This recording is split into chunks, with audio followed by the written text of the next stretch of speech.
Recently, a second, or by some accounts, third or fourth, remake of the 1922 horror classic Nosferatu has been released. The film is directed by Robert Eggers, who previously directed the excellent The Northman, a film rich in metaphysical symbolism. I would like to treat the occasion of this film's release as an opportunity to offer what I call a caste analysis of the original source material. Marxists often provide class analyses of art, and we might benefit from adopting, mutatis mutandis, this practice. Nosferatu is an adaptation of the famous novel Dracula by Bram Stoker. The novel was a product of Victorian Britain and is symptomatic of those times in that it represents the perspective of the Vaishyas in rebellion against the Kshatriyas. The villain of the book, the vampire Dracula, constitutes a demonized vision of a traditional Kshatriya who is to be combated and eventually vanquished by the novel's cast of modern, mainly bourgeoisie protagonists.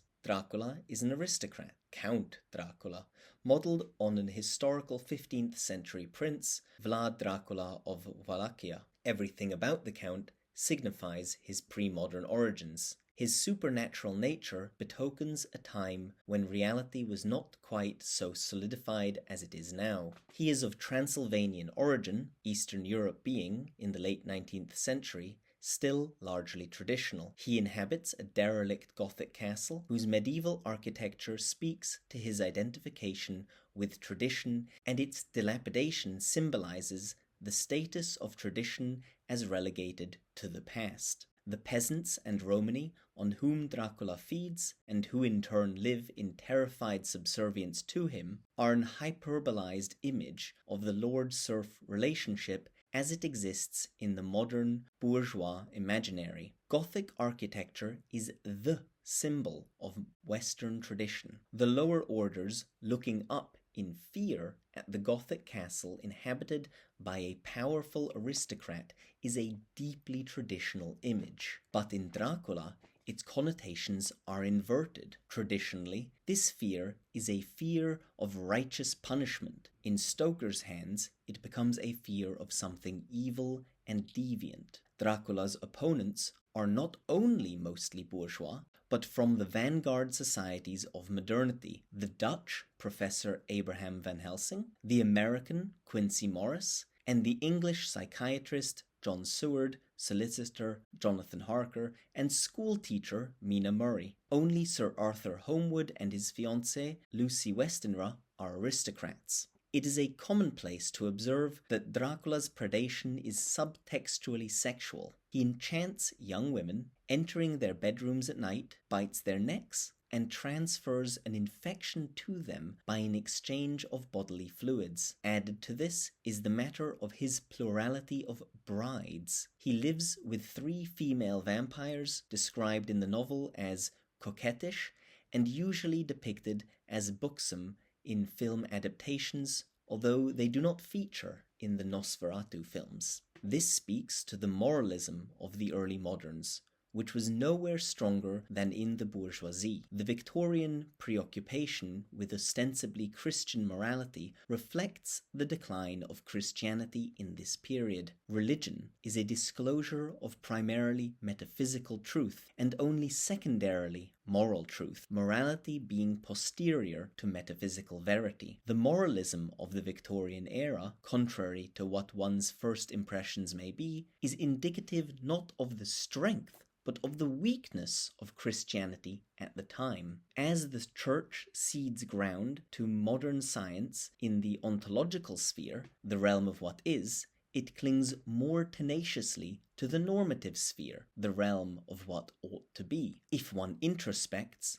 the logic of this becomes apparent. Should one lose the greater part of one's property, identity, or status, one becomes aggressively defensive of what one still has. It is suggestive on this point to observe that Nietzsche, the great Antichrist, never even bothers to engage Christian metaphysics, but attacks only Christianity's moral claims. With this in mind, we can see the sexualized nature of the threat posed by Dracula to the protagonists as emblematic of the modern sense of superiority over tradition. The traditional Christendom of the Middle Ages, secure in its metaphysical grounding, was much more forgiving of individuals' weakness in regard to sexual morality. The same, incidentally, is true of the Islamic world. Dracula is the lascivious aristocrat of bygone barbarism, where the heroes represent moral progress, whose historical mission is to vanquish him. Although Dracula is modelled on an historical Christian,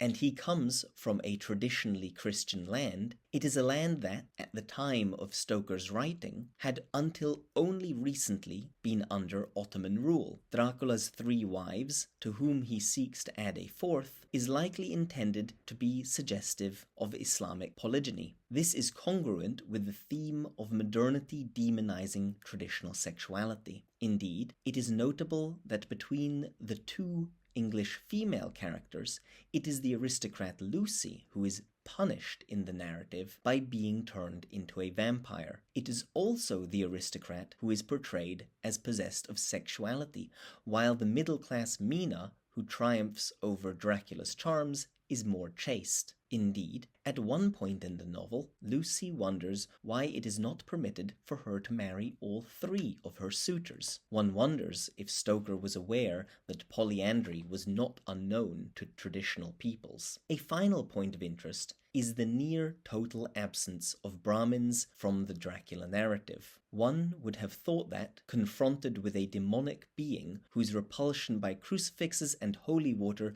surely satisfies the modern prejudice towards empiricism, one would make for the nearest church post-haste. Instead, the cast of Dracula resort to the aid of a university professor. How excruciatingly modern. Indeed, the only priestly characters in the novel are assigned to background social functions, like nursing Jonathan Harker back to health after his escape from Dracula's castle, or officiating Jonathan's marriage to Mina. As detailed by René Guénon's Spiritual Authority and Temporal Power, the Vaishya revolt against the Kshatriya was preceded and made possible by the Kshatriya revolt against the Brahmins. One dynamic by which the Kali Yuga proceeds is by the occultation of the status quo ante statum quo ante, or the status quo preceding the establishment of the status quo ante. The effect of this occultation is that no remedy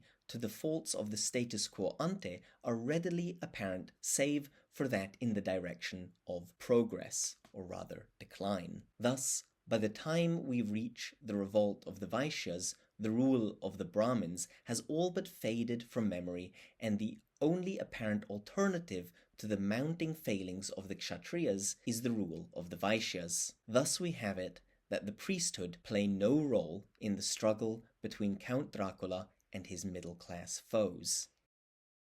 If you value my work, I'd be most grateful if you would like, subscribe, leave a comment, and share this video with anyone you think might be interested.